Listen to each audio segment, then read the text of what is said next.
Yeah, so what's going on, people? Welcome to another DAAAFT where I give my takes as an Arsenal fan or follower, whichever one you prefer, on Arsenal games, on Arsenal fixtures. I'm your host, Dr. Toves. Hope you're having a fantastic day. I'm not going to lie to you, the last couple of months for me has been a tough one and a trying one. So I'm just going to ask you guys, please, if you have couple of seconds, just say this word towards me and say a prayer for me. Just say it is well with you, right? And I'm going to do the same for you as well. It is well with you watching, all right? Because I don't know what you're going through. You don't know what I'm going through, but thoughts and prayers help a lot. So just a few seconds to just wish me that positivity, and I'm doing the same for you as well. It's well with you. You can say it back to me as well. If you don't want to say it, that's fine, but I hope you do. Well, hope you're having a fantastic day. Let's talk about Arsenal. In this video, I'm going to be previewing the West Ham game, right? Previewing the West Ham game, giving you some information that you may or may not know.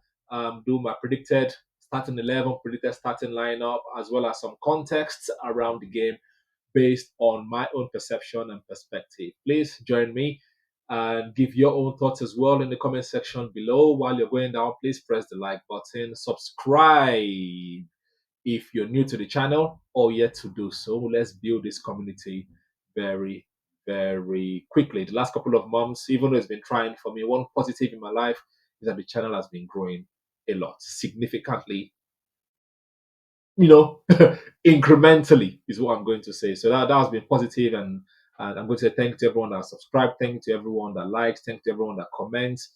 I really, really appreciate it. But yeah, let's go into the game. Right. Thank you very much. So before I go into the game, we have to talk briefly about Olympiacos. I'm not going to do a whole full review of the game. Just want to talk about just a few tiny things.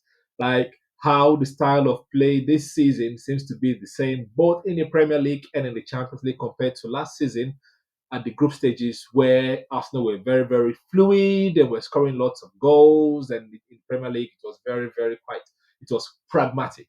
But this season, the approach seemed to be the same on both competitions, understandably so, because I believe or I think that the manager is trying to embed Gyokeres quickly as much as possible into the team. If you remember, he did not have a preseason because of all of the saga, the transfer saga, and he actually started playing when he got to Arsenal in the Bilbao game and subsequent games afterwards. So he's getting up to speed. He scored 3 goals already, which is great.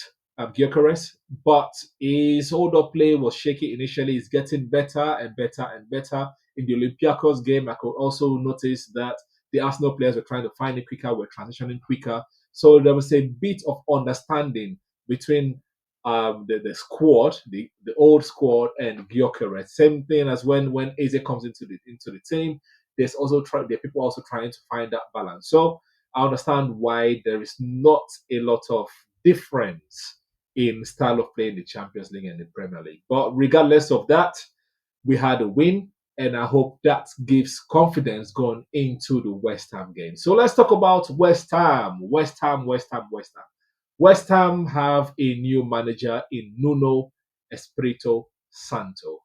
That guy is a very good manager. He's a very good manager. He did well at Wolves, did relatively well at Tottenham for the first couple of games, did very well at Nottingham Forest until he had a bad relationship with the owner, and now he's at West Ham. And yes, Arteta over the years has had the better of Nuno in all competitions, apart from in all competitions, Arteta has had the better of Nuno Espirito Santo. But West Ham, like I said at the beginning, West Ham seems to be a team that tends to, like a thorn in our flesh, really. So it's going to be interesting to see how that pans out. So let's preview the game overall. Let's go to some head-to-head start. Let's start with some head-to-head. No. Let's start with overall form. Overall form going into the game, right? And as usual, my source of getting information that I share with you guys is from soccerpunter.com. Soccerpunter.com. That's where I prefer to get my stuff because it's simple, concise. The more detailed analysis, there are more sites, Opta, all of that stuff, Footy Mob, Footy Stats, etc. But let's go here. So in the Premier League in the last 5 games, Arsenal have won three, lost one, drawn one. We lost to Liverpool, we drew to Manchester City. They, West Ham, on the other hand, have lost three, won one, and drawn once. They won against Nottingham Forest, Nuno's Nottingham Forest, as well as they drew to Everton last weekend. So it's interesting because the 4 points they've gotten in the last 5 games have been away from home. They beat Nuno's Forest at Forest Ground. They beat Everton at the New Goodison Park. And they are coming to the Emirates. So it's going to be interesting. Like I said, they've been a thorn in Arsenal's flesh.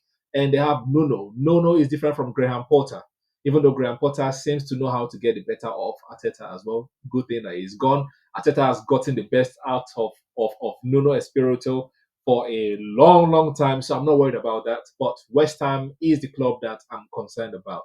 And Nuno knows how to set up against big teams. He knows how to defend, he knows how to be compact and make sure that their wingers, run ragged when it comes to counter attack.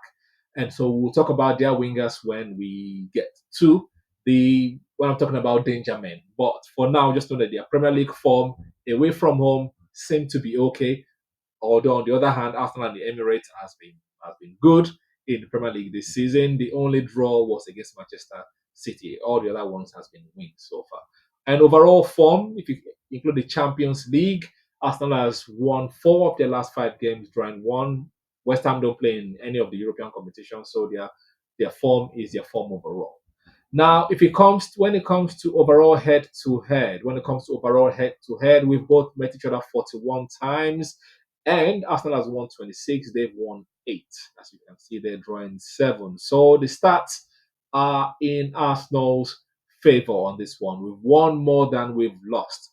But since Arsenal has been competing for the title, since they've been in the title race, West Ham seems to be a stumbling block, collecting points, sapping out our energy, sapping out our energy by I mean fans energy. Because each time we meet West Ham, we're like, what's it going to be? So let's look at it together, right? We started doing title race stuff from the 2022-2023 season, and if we look at it together, in the 2022-2023 season at the Emirates, we won 3-1. When we went to the London Stadium, it was a draw. 2023-2024, we lost to West Ham 2-0 at the Emirates, but we slapped them 6-0 at their ground. All right. And last season, we won 5-2 at their ground, and they beat us 1-0 at the Emirates. So, like I said, see, they just seem to be a thorn in our flesh. It's annoying. It's annoying. I wish this was not the case. Hopefully, this time we are going to win. That's all I can hope for because we need to be spotless. We've already lost one. We've already lost one game already this season. Liverpool has lost one game. Manchester City has lost 2 games. I'm thinking those will be the top 3 anyway from this point of the season anyway. So we need to make sure we're not losing as much games. We're not drawing as much games. It has to be win, win, win, win, win. We have the squad to do so. By we, I mean Arsenal. Arsenal has the squad to win, win, win. So let's go for a win. Now, with that in mind, let's talk about their danger men. Right, let's talk about their danger men. Now, Nottingham's not Nottingham Forest because of Nuno. I'm saying Nottingham Forest. West Ham have some interesting attackers. They have Lucas Paqueta that seem to play well if he has space or he can dribble. They have Somerville that can also play very, very well. They have Jared Bowen. I want to speak more about Bowen. Then they have this new guy, Mateus Fernandez, that seemed to be, even though he's really getting to embed himself into the team, he is a good player. Their left back that they signed as well this summer is also a good player. But the danger man will be that 4 that I said: Paqueta, Bowen, Somerville, and Fernandez, Mateus Fernandez. Those will be their danger men. But I believe that we have the remedy for them in our defense because we have the best defense in the league. So I'm hoping that today nullify all of that threat. Our danger men, hopefully, is going to be Gyokeres, is going to be Bukayo Saka, Odegaard, or or Eze. Martinelli has been in goal scoring form. If he comes on, it'd be nice for him to score as well. So those will be our danger men against them. Now, what will be our starting 11? Because the starting 11 is very, very vital for this game. The starting 11 is vital for this game. And for me, I think this is what I would like the starting 11 to be, or this is what I'm predicting it to be. I think Calafiori is going to come back in the starting 11. I know Miles did very, very well in the Champions League, but Calafiori is our starting left back this season. Same, Timber is going to come back into the starting 11 compared to Ben White during the Champions League game. Arteta called them attacking fullbacks. I agree with him. So they'll be coming back. Gabriel Saliba. Gabriel, we are not sure if he's fit or not.